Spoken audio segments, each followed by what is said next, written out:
आजकल ना एक इशू चल रहा है, काफ़ी लोगों को जो लोग फेस कर रहे हैं वो है स्ट्राइप। स्ट्राइप एक पेमेंट गेटवे है। स्ट्राइप का इशू काफ़ी लोगों को आ रहा है। तो लोगों के स्ट्राइप अकाउंट जो है ना वो ब्लॉक हो रहे हैं। अब जहाँ तक इश्यूज़ मेरी समझ में आए हैं एज़ पर माय एक्सपीरियंस, मेरा अपना भी स्ट्राइप अकाउंट है और अल्लाह का शुक्र है 1 साल से चल रहा है और अल्लाह करे चलता रहे, ब्लॉक ना हो। तो लेकिन जहाँ तक इश्यूज़ मेरी समझ में आए हैं ना, तो मैं आप लोगों के साथ ना थोड़ी-सी चीज़ें शेयर करना चाह रहा हूँ कि अगर ये मिस्टेक्स कोई कर रहा है या अगर किसी को लगता है कि उसने ये मिस्टेक्स की हैं, तो वो इसको इम्प्रूव कर ले और नेक्स्ट टाइम आई होप कि उसका स्ट्राइप जो है वो ब्लॉक नहीं होगा।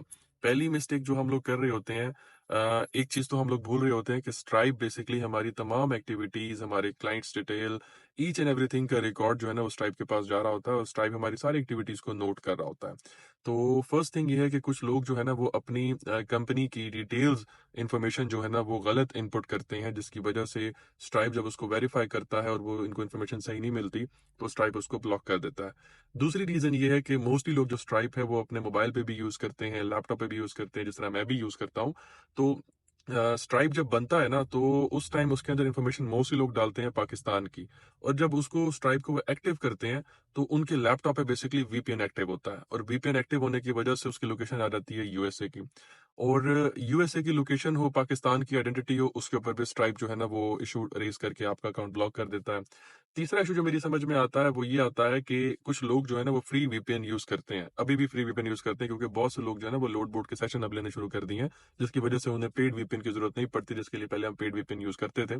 तो अभी वो ना फ्री वीपीएन यूज़ करते हैं, और फ्री वीपीएन जो है ना वो आपकी लोकेशन को ना बार-बार चेंज करता रहता है, जिसकी वजह से स्ट्राइप की जो पीछे लोकेशन है वो चेंज होती रहती है। स्ट्राइप उस सस्पिशियस एक्टिविटी को नोट करता है और आपके अकाउंट को ब्लॉक कर देता है। फोर्थ रीज़न जो मेरी समझ में आती है वो ये है कि लैपटॉप पे वीपीएन होता है, मतलब लैपटॉप पे जब स्ट्राइप ओपन करता है एक बंदा, तो लोकेशन होती है यूएसए की, और सम टाइम मोबाइल के ऊपर वीपीएन एक्टिव नहीं होता, और मोबाइल पे जब स्ट्राइप वो वही स्ट्राइप अकाउंट लॉगिन करते हैं तो लोकेशन आ जाती है पाकिस्तान की। अब एक आईडी पे आ रही है वो लोकेशन यूएस की, एक लोकेशन आ रही है पाकिस्तान की, जिसके ऊपर स्ट्राइप उन्हें ब्लॉक कर देता है। फिफ्थ रीज़न जो मेरी समझ में आती है वो ये आती है कि स्ट्राइप जो है ना हमारे तमाम कैरियर्स और कस्टमर्स को भी ना उनकी भी डिटेल अपने पास रखता है। अभी तक मैंने जितने भी अपनी इनवॉइसेस जनरेट किए हैं और जितने भी मैंने क्लाइंट्स उसमें एंटर किए हैं, उनकी मैंने पूरी-पूरी कंपनीज़ नेम मेंशन किए हैं। मतलब लाइक इसमें स्ट्राइप के अंदर एक ऑप्शन होता है कि add a customer. Add a customer में जाके मैं उस कस्टमर की पूरी कंपनी नेम डालता हूँ, उसको ऐड करता हूँ। उसके बाद जाके ना मैं उसको उसके ऊपर इनवॉइस बनाता हूँ। तो मतलब कहने का ये है कि लाइक कुछ लोग हैं वो सिर्फ़ अपने जो कस्टमर कैरियर नेम है उसका नेम डाल देते हैं, लेकिन उसकी कंपनी डिटेल नहीं डालते।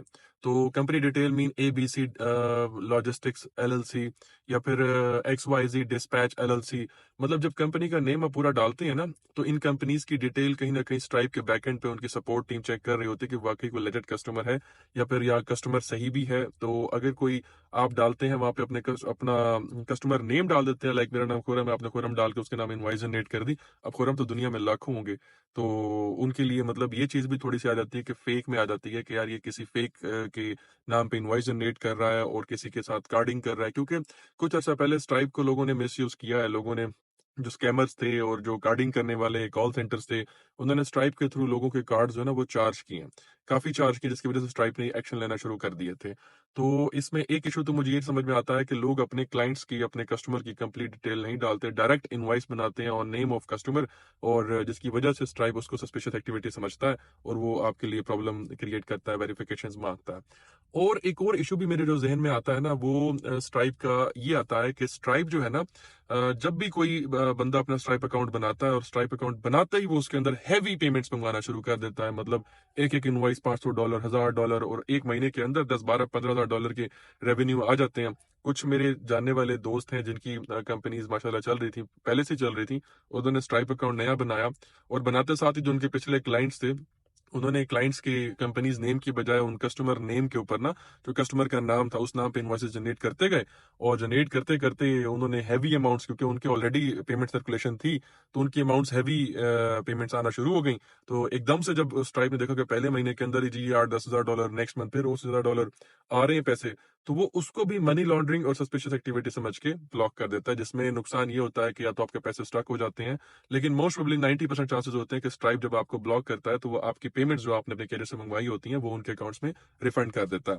तो इसमें ये होता है कि आपको ना थोड़ा-सा इन सारी चीज़ों का ख्याल करना पड़ेगा। एक पेड वीपीएन अगर यूज़ कर रहे हैं तो उसकी लोकेशन सेम होनी चाहिए। फ्री वीपीएन के ऊपर स्ट्राइप मत यूज़ करें। कस्टमर का कंप्लीट कंपनी नेम डालें। कस्टमर नेम के ऊपर, कैरियर नेम के ऊपर इनवॉइस जनरेट मत करें। एकदम से हेवी अमाउंट्स ना मंगवाएं। और मोबाइल पे अलग आपकी लोकेशन आती है आईपी एड्रेस की, और लैपटॉप पे अलग आती है, तो ये भी सस्पिशियस एक्टिविटी होती है। स्ट्राइप इन सारी चीज़ों को ऑब्जर्व कर रहा होता है, उनके बैकएंड पे जो टीम होती है उस चीज़ों को ऑब्जर्व कर रही होती है, तो इन सारी चीज़ों का ख्याल रखें। आप जिस तरह एक डायलर लेते हैं, डायलर लेके आप लोग उसकी हिस्ट्री मेंटेन करते हैं और उसके एसओपीज़ को फॉलो करते हैं, इस तरह हर एप्लीकेशन के कुछ एसओपीज़ होते हैं, उनको फॉलो करना पड़ता है। तो स्टार्टिंग में थोड़ी-थोड़ी पेमेंट्स लें और कंप्लीट ऐड अ कस्टमर, उसकी कंपनी नेम, फिर उसकी जो डिटेल होती है, मैं तो कंप्लीट भाई मैंने जब से डे 1 से इनवॉइस बनाना शुरू की थी ना, तो मैंने कैरियर का कंप्लीट उसकी कंपनी नेम डालता था और आगे उसका नाम भी लिखता था और ऐड अ कस्टमर करके उसके बाद जो मैं सर्विसेज़ प्रोवाइड कर रहा हूँ, ये नहीं कि मैंने एक अमाउंट डिस्पैच सर्विस आज आगे $1000 इस तरह नहीं। कंप्लीट मैं उसमें ऐड आइटम में जाके ऐड ऐड आइटम में जाके मैं एक-एक सर्विस उसकी मैं मेंशन करता था, कहाँ-कहाँ से कहाँ का मैंने लोड दिया है और आगे कितनी अमाउंट का लोड दिया है और कितना मार्जिन मैं ले रहा हूँ, वो पूरी डिटेल डालता था। कंप्लीट पीडीएफ इनवॉइस उसकी जनरेट करके विद डिटेल मैं उसको फॉरवर्ड करता था। One thing keep in your mind कि आप जो डिटेल स्ट्राइप में इनपुट कर रहे होते हैं, स्ट्राइप के बैकएंड पे वो सब रिकॉर्ड हो रहा होता है और उनकी सपोर्ट टीम आपको वॉच कर रही होती है। आप शॉर्टकट तरीकों से लिंक जनरेट करके सिर्फ कस्टमर का नाम डाल के डिस्पैच चार्ज $1000 लिख के आप सेंड करेंगे, तो स्ट्राइप आपके लिए इश्यू क्रिएट करेगा। बाकी अल्लाह पाक खैर करे, लेकिन ये सारे इश्यूज मेरी समझ में आते हैं।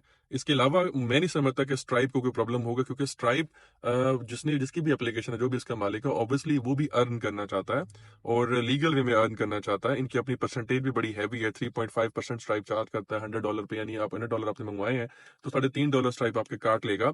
तो ये एक हैवी अमाउंट जा रही है। जिस बंदे के महीने में $10,000 आते हैं तो डेफिनेटली वो $350 पे कर रहा है। अब एक पर्सन से अगर स्ट्राइप $350 चार्ज कर रहा है, तो दुनिया में कितने हजारों लोग होंगे या लाखों लोग हो सकते हैं जो स्ट्राइप को यूज कर रहे होंगे, तो कितने $1000 या शायद वो मिलियंस ऑफ डॉलर्स वो कलेक्ट कर रहे होंगे।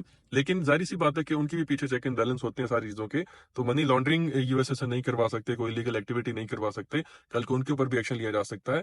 तो इसीलिए आप एसओपीज को फॉलो करें और थोड़ा थोड़ा आहिस्ता आहिस्ता आप थोड़ी थोड़ी अमाउंट्स मंगवाना शुरू करें, कंप्लीट अपने कस्टमर्स की डिटेल डालें और अपनी लोकेशन, अपने आईपी एड्रेस को जो है ना वो एक रखें, बार बार स्विच करेगा तो आपके लिए प्रॉब्लम आ जाएगी। बाकी आगे अल्लाह खैर करे। मेरा भी अकाउंट चल रहा है, अल्लाह करे चलता रहे और कुछ एसओपीज मैं फॉलो करता हूँ, आप भी फॉलो कर लें। बाकी अल्लाह पाक करम करे आगे, और मैं कुछ नहीं कह सकता कि बुरा वक्त कभी बता के नहीं आता। बाकी अल्लाह खैर करे। टेक केयर, अल्लाह हाफिज।